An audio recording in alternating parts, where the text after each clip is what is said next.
समाज 3 अवस्थाओं को भोगता है। जैसे मनुष्य के मन में आपके मुख्यतः 3 अवस्थाएं होती है, जागृत मन, स्वप्निल मन और आपके निद्रा अवस्था में गया हुआ आवसत्य जिसे कहते हैं उपनिषदों में ऐसा बतलाया गया है। मन इन 3 अवस्थाओं में भ्रमण करता है, ऐसा आपके उपनिषदों में। उसी प्रकार आपके समाज की भी स्थिति होती है। उसी का आपके मनोवैज्ञानिकों ने कहा है कि मन जो है आपकी 5 अवस्थाओं तक में वर्णित होती है। प्रचेतन मन, जागृत मन, उपचेतन मन, अवचेतन मन, अचेतन मन। प्रचेतन मन यानी देवता वाली, जब आप देवत्व की अनुभूति कर लेती है, सुपर नेचुरल पावर की संगति आपके अंदर हो जाती है, तो आप प्रचेतन मन हो जाता है, जगे रहते हैं और ब्रह्म ज्ञान।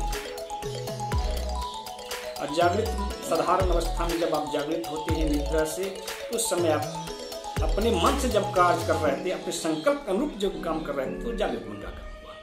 उपचेतन मन जो आपके अंदर प्रेरणाएं तरह तरह के आपको अनायास प्राप्त होने लगती है ना। हाथ पांव अनायास छिल रहा है, भोजन कर रहे हैं, कुछ दिमाग में आ रहा है, उपचेतन मन। अवचेतन मन स्वप्न अवस्था में आप तरह तरह की देखते हैं, भावनाओं को, विचारों को अनुभव करते हैं, चित्रों को चलचित्र की भांति, तो अवचेतन मन। और अचेतन मन में आपके हृदय में आपके मन की प्रतिष्ठा हो जाती है, आप शांति से गाढ़ निद्रा में सोए गए। तो उसी प्रकार आपके समाज की भी 3 अवस्थाएं होती हैं। जागृत समाज जो होती है अपने परंपराओं के अनुरूप, अपनी संस्कृति के अनुरूप विकास करती है, उसके अनुरूप चलती है। जो सामाजिक नियम है, राजकीय नियम है, उसके अनुरूप चलती है, सांस्कृतिक नियम है, उसका पालन करते हुए चलती है, वो जागृत समाज हो कहलाती है। जब समाज सो जाती है तो भोगी हो जाती है, वह नियमों की पालन अपने मन के अनुरूप करती है, अपनी धन मतलब कि अपने प्रभाव के अनुरूप करती है। कुछ लोग करते हैं, कुछ लोग ना करते हैं, तो सोए हुए रहते हैं। कहते हैं, एक कहावत है, कहूं राजा भय हमहु का हानि, ऐसा कहा गया। कोई भी राजा हो, उससे हमको क्या लाभ, क्या हानि। जो राजा जिसको बनना है बनते रहे, यानी कि एक तरह से उपेक्षा, राजकाज से उपेक्षा, मुख्य धारा के जो कार्य हैं उससे आपके समाज जो है अपने आप को पृथक कर लेती है, तो वह हो गई आपके भोगी समाज।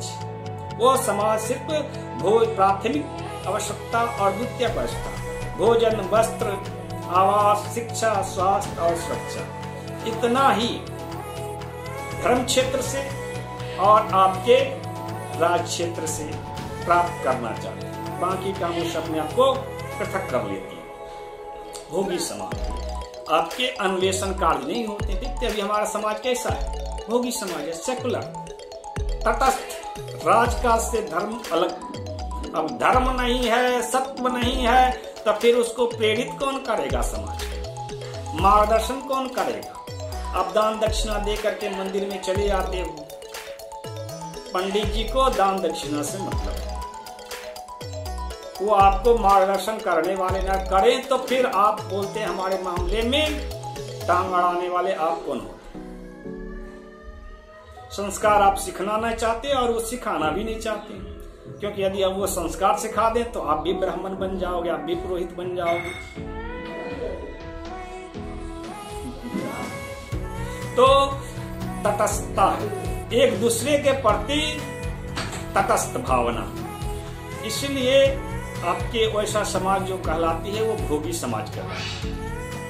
ठीक। और तीसरी श्रेणी की जो समाज होती है वह आपके मृत समाज कहलाती है। मृत समाज यानी अपराधी समाज, जो समाज के नीति नियमों के विरुद्ध, धर्म के नीति नियमों के विरुद्ध कार्य करते हैं, संस्कृति के नीति नियमों के विरुद्ध कार्य करते हैं, वैसे राष्ट्रद्रोही, समाजद्रोही, जाति द्रोही, वंशद्रोही और परिवार द्रोही जो व्यक्ति हैं, जो समाज है, वह आपके मृत होते हैं संस्कार से। वो एक तरह से प्रबुद्धि, अपराधी, अपरा यानी निकट, आसपास, दूसरे, धी यानी जो प्रबुद्धि हो चुके हैं वो अपराधी ही हैं। या तो वो सोए हुए हैं या फिर विरोध कर दिए तो फिर वो अपनों का ही संहार कर देते हैं, अपनों को ही क्या करते हैं, नाश कर देते हैं। अपनों के प्रति उनकी भावना, विचार क्या होती है,